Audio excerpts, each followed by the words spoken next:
रात के ठीक 11:30 पर प्रसिद्ध बिजनेसमैन अजय वर्मा अपने ऑफिस में अपने अगले बिजनेस ट्रिप की तैयारी कर रहा था। अगले दिन उसे फ्लाइट 404 से दिल्ली से न्यूयॉर्क जाना था। अचानक उसका फोन वाइब्रेट हुआ। एक अनजान नंबर से एक मैसेज आया, अगर तुम इस फ्लाइट में गए तो जिंदा वापस नहीं आओगे। अजय चौंक गया। पहले तो उसे लगा कि यह किसी का मजाक है। उसने इस मैसेज को नजरअंदाज कर दिया और अपनी पैकिंग में लग गया, मगर कहीं ना कहीं यह मैसेज उसके दिमाग में घूम रहा था। अगली सुबह अजय ने अपने असिस्टेंट को मैसेज दिखाया और हंसते हुए कहा, कोई बेवकूफी कर रहा है, मैं ऐसे धमकियों से डरने वाला नहीं हूं। एयरपोर्ट पहुंचने पर उसने चेक इन किया और फ्लाइट 404 में बोर्डिंग कर ली। यह एक प्राइवेट एयरलाइन थी और बिजनेस क्लास में गिनती के कुछ लोग ही थे। विमान में कुल 150 यात्री थे। सब कुछ सामान्य था। अजय ने अपनी सीट पर बैठकर आंखें बंद कर लीं। उड़ान के 1 घंटे बाद जब विमान अटलांटिक महासागर के ऊपर था, अचानक फ्लाइट अटेंडेंट्स ने घोषणा की, हम एक हल्के तूफान में प्रवेश कर रहे हैं, कृपया अपनी सीट बेल्ट बांध लें। अजय ने खिड़की से बाहर देखा।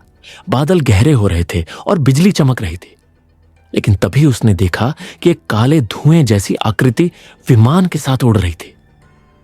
यह क्या है? उसने खुद से कहा। अचानक विमान में एक जोरदार झटका लगा और लाइट्स फड़फड़ाने लगी। कुछ सेकंड बाद जब लाइट वापस आई तो आधे से ज्यादा यात्री अपनी सीटों से गायब थे। अजय को अपने कानों पर यकीन नहीं हुआ। वह उठा और इधर उधर देखने लगा। फ्लाइट अटेंडेंट भी सहमे हुए थे। यह कैसे हो सकता है? ये लोग गए कहां? अजय चिल्लाया। किसी के पास कोई जवाब नहीं था। कॉकपिट से भी कोई जवाब नहीं आ रहा था। विमान का माहौल डर और सन्नाटे से भर गया था। अचानक एक यात्री रोहित, जो अजय की बगल में बैठा था, कांपते हुए बोला, मैंने एक काली आकृति को लोगों को छूते और गायब करते देखा। अजय ने उसकी बात को गंभीरता से लिया, लेकिन तभी एक ठंडी हवा पूरे केबिन में फैलने लगी। सामने एक लंबी काली परछाई उभर आई।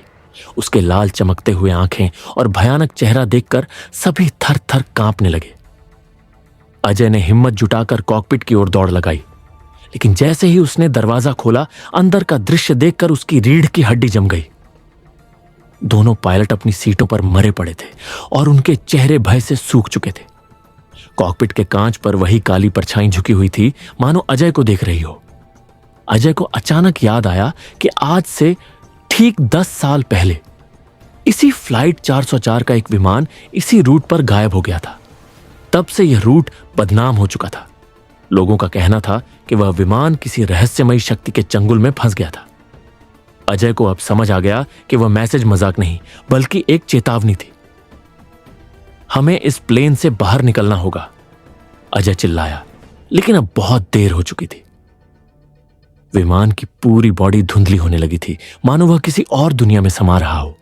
अजय ने जल्दी से अपना मोबाइल निकाला और एक आखिरी मैसेज अपने असिस्टेंट को भेजा, फ्लाइट 404, यह असली नहीं है, हम सब।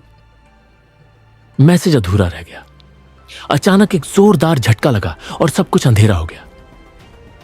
अगली सुबह एयर ट्रैफिक कंट्रोल से एक चौंकाने वाली खबर आई। फ्लाइट 404 का कोई रिकॉर्ड नहीं मिला। किसी भी रडार पर इसका कोई अता पता नहीं था। वो विमान, उसमें सवार 150 यात्री और अजय वर्मा सब के सब रहस्यमय तरीके से गायब हो गए। अब यह दुनिया नहीं जानती कि वो काली परछाई कौन थी। कहीं ऐसा तो नहीं कि फ्लाइट 404 किसी दूसरी दुनिया में चली गई, या फिर वो मौत की परछाई अब भी आसमान में नए शिकार की तलाश में घूम रही है।